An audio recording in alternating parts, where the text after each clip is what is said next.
Бугарија донесе одлука да ги затвори границите за македонските граѓани, освен за оние што имаат бугарски пасош или имаат престој во земјата, а како што информираат од амбасадата во Скопје, ваквата мерка стапува на сила поради тоа што Македонија длабоко е навлезена во црвената ковид зона.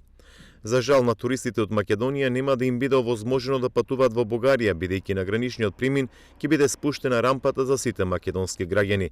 Станува збор за мерка која што се носи поради зголемената заразност со коронавирусот во Македонија, но и поради тоа што земјата се наоѓа во црвената ковид зона.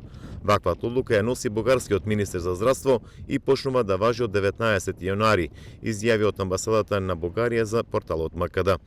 Оттаму велат дека за сега не поседуваат официјални информации дали туристите од Македонија во Бугарија ќе треба денеска или најдосно утре да се вратат дома и покрај тоа што веќе уплатиле одмор, екскурзија или скијање во соседната земја. Неофицијално во моментов се бараат решение за туристите од Македонија кои моментално се наоѓаат во Бугарија и кои планирале да останат таму на подолг период, а кои се затекнати од новата ковид мерка. Најверојатно ќе се утврдат некакви други варијанти за туристите, но во моментов не би можеле да кажеме за што точно станува збор. Се надеваме дека до крајот на денешниот ден ќе имаме официјална информација, кажа од амбасадата на Бугарија за порталот МКД. Во документот потпишан од бугарската министерка за здравство Асена Сербезова е наведено дека границата ќе може да ја преминуваат учениците, студентите и докторантите од Македонија, но ќе бидат задолжени да приложат документ уверение дека студираат во Бугарија. Исто така се наведува во документот рампата на граничниот премин ќе биде кренати за возачите на камиони кои вршат професионален транспорт.